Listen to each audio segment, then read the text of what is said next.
Emmanuel Macron est en Guadeloupe en ce moment. Qu'en pensez-vous? On reste dans l'outre-mer. Monsieur Macron était déjà allé en Guadeloupe, je crois, au moment où il y avait eu le cyclone qui était passé sur Saint-Martin. Il renouvelle l'expérience. Il a le droit, bien entendu, c'est son devoir même, puisqu'il est président de la République française. Mais bon, il a fait encore un scandale, puisqu'il s'est encore adressé à un chômeur aux Antilles en lui disant que finalement, il n'avait qu'à se décarcasser pour trouver un emploi. Donc ça fait de nouveau une polémique qui est ressortie. Il n'avait pourtant pas besoin de ça, M. Macron, puisqu'il y a déjà une quinzaine de jours ou 3 semaines, il avait déjà indiqué à un chômeur qu'il lui suffisait de traverser la rue. Moi, je pense que M. Macron a vraiment un problème avec la réalité. Je me demande même s'il ne devrait pas, peut-être, consulter un spécialiste, je ne sais pas, une consultation psychiatrique. Parce que quand même, d'abord, ce qu'il dit est absolument stupide politiquement.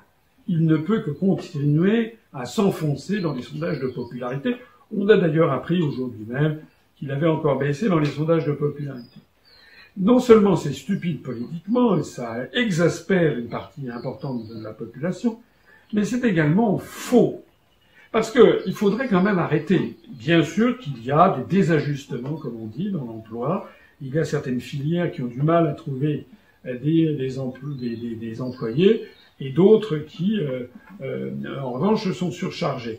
Mais de façon globale, de point de vue macroéconomique, comme on dit, la France, elle a pratiquement 10% de notre chômeurs de catégorie A. Il faut arrêter de faire croire que les 10% de chômeurs de catégorie A sont des gens qui se tournent les pouces. Il y a là-dedans énormément de gens qui cherchent des emplois et qui n'en trouvent pas. Il y a un troisième élément qu'il faut avoir à l'esprit. C'est lorsque M. Macron dit « mais vous devez accepter n'importe quoi ». En gros, c'est ça. En fait, qu'est-ce qu'il dit? Il dit, en fait, la formation ne sert à rien.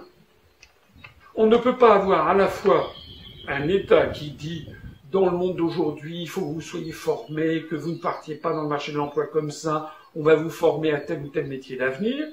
Et puis, une fois qu'il y a des cohortes de dizaines et de centaines de milliers de chômeurs, on leur dise, quelle que soit la formation, acceptez n'importe quoi. C'est totalement contradictoire. Il faut arrêter avec les formations, alors.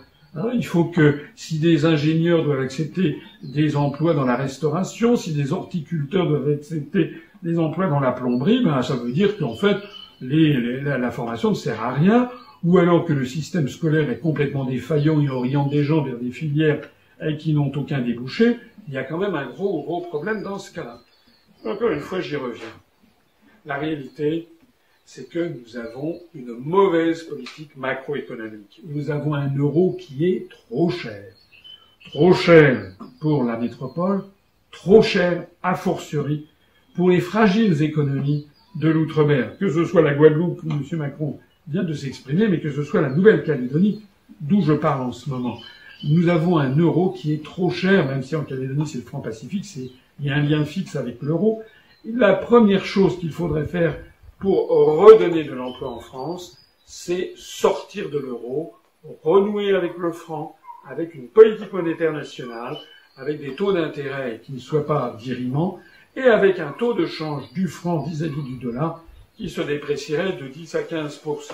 Ça redonnerait un formidable oxygène à toutes nos exportations bondiraient, nos importations s'effondreraient. Et nous aurions donc une création d'emplois très importante. Je me rappelle le rapport de Jacques Sapir fait pour la Fondation Res Publica, il y a déjà quelques années, qui estimait qu'une baisse du franc redevenu une monnaie nationale, baisse du franc de l'ordre de 10% pourrait créer plus d'1 million d'emplois en France. C'est d'abord et avant tout ça que l'on attend du président de la République. C'est quelqu'un qui raisonne non pas de façon polémique, misérable, au niveau microéconomique pour telle ou telle personne, mais qui est la hauteur de vue nécessaire. Malheureusement, Macron vient de montrer encore une fois qu'il n'a pas la hauteur de vue, en fait, qu'il n'est pas capable de tenir le poste qu'il occupe.